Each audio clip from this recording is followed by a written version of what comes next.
There's a new phrase in the air, cyber sovereignty, and it's getting attention. But what exactly does it mean? And why is China leading the argument in favour? It's all about the internet, that technical innovation that has transformed our lives in much less than a generation, changing how we shop, how we stay in touch with friends and family, and how we get our news and form our opinions.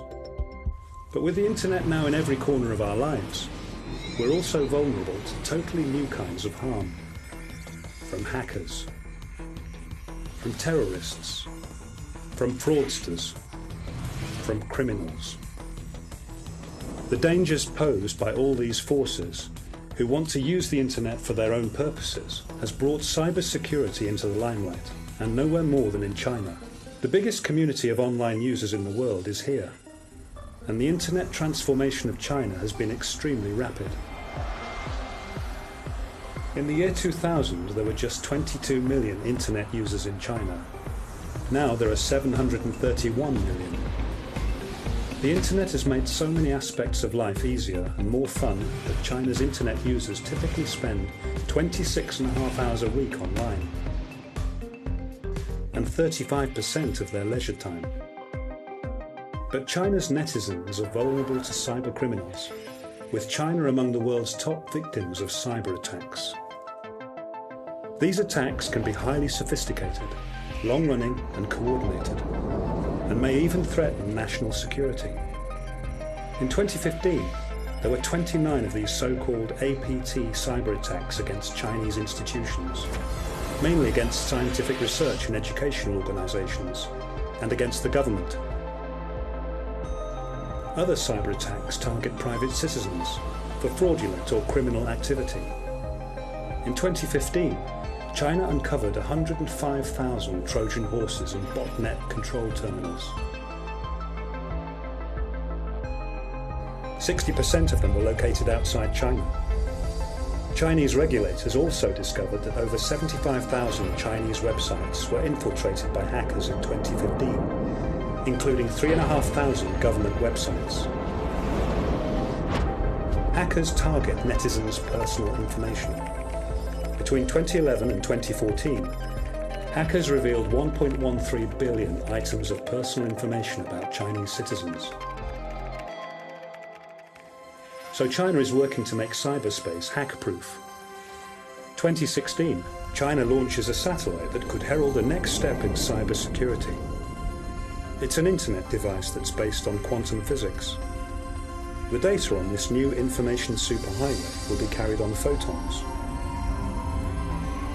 Because of how quantum physics works, you can see if someone has tried to interfere with the message, tearing the curtain of secrecy behind which hackers hide, and so making the system unhackable.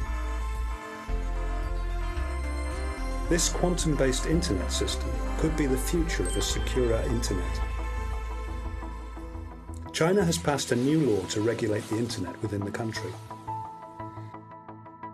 November 2016 cybersecurity law will ensure that private data about Chinese citizens, collected by foreign companies, remains in China and isn't stored abroad. It also confirms that the internet cannot be used to carry out activities contrary to the Chinese constitution. China has long suspected that foreign companies have used computer hardware to spy on Chinese businesses. Now this hardware will be subject to internet inspection. The Act also compels internet providers in China to work harder to protect netizens from cyber attack.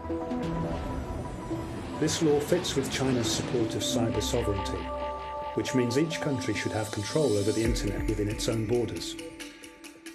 This is, in fact, more difficult than it sounds, thanks to the history of the internet.